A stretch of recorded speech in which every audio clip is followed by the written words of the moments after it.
New York City Mayor Michael Bloomberg, who has touched off a nationwide controversy with his efforts to combat obesity. Bloomberg is proposing to ban any sugary drinks larger than 16 ounces from restaurants, movie theaters, food carts, and concession stands. Diet drinks and fruit juices would be exempt. And joining me now is the mayor. Mr. Mayor, explain how you think this would work and counteract the criticism that this is the nanny state run amok.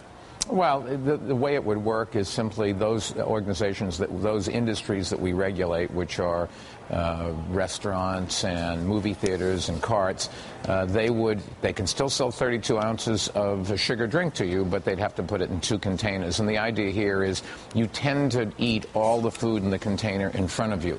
If it's a bigger container, you'll eat more. If somebody put a smaller glass or plate or bowl in front of you, you would eat less.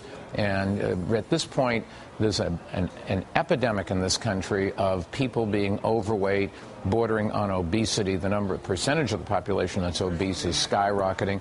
In New York City alone, the number of deaths from smoking has declined so much, and the number of deaths from obesity has gone up so much. Those two are about to cross. We're going to have more deaths from obesity than from smoking.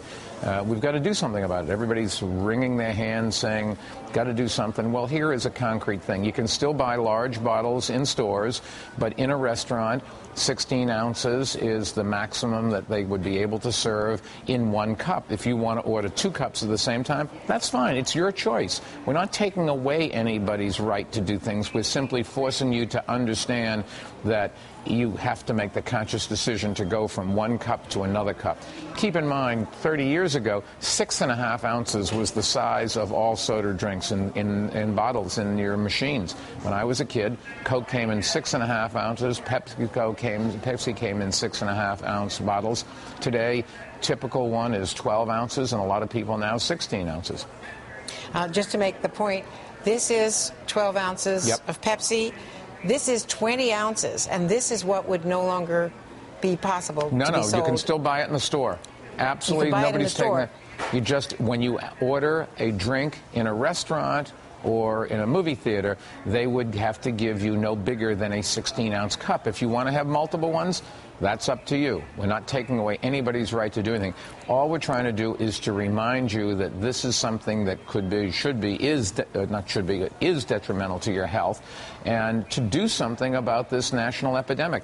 It's not perfect. It's not the only answer. It's not the only cause of people being overweight, but we've got to do something. Sitting around and doing nothing and watching our kids get fatter and fatter when they're going to be overweight as adults if they're overweight as kids, that's just not something that we should do as a society. We have an obligation to warn you when things aren't good for your health. I don't think we have an obligation or even the right to take them away from you, although there are some things where I think everybody would agree we should.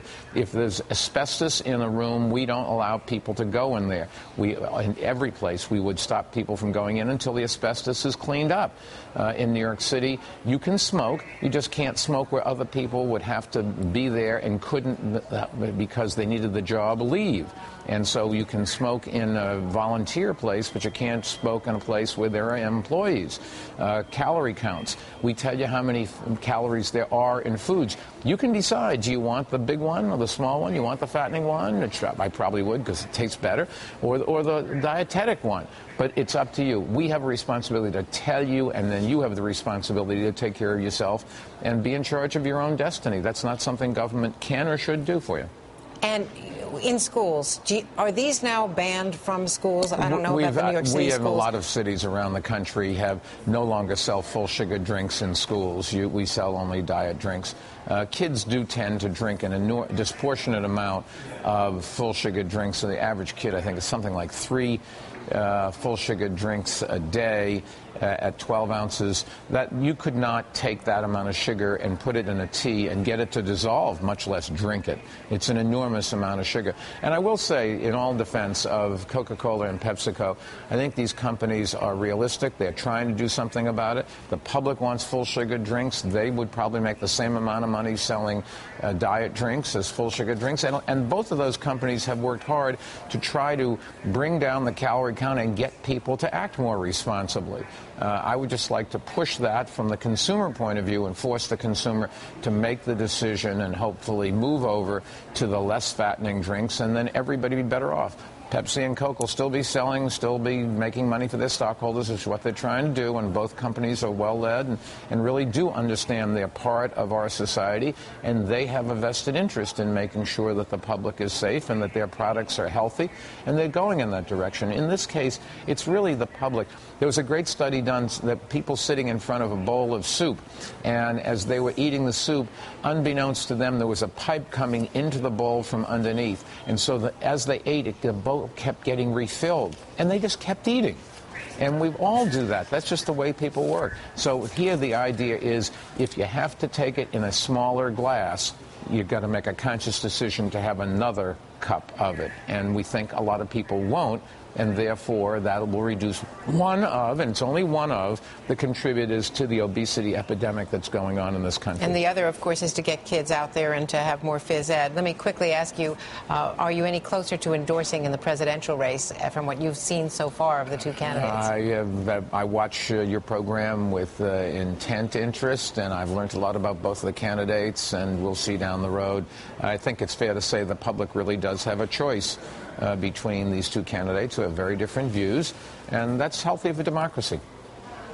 And you're not ready to endorse? I'm not running for office, and I'm not ready to endorse. Thank you very much, Mike Bloomberg. Thanks for joining us today on the campaign against not only the physical problems of childhood obesity and the rest of us obesity, but also the cost to society. Thanks so much.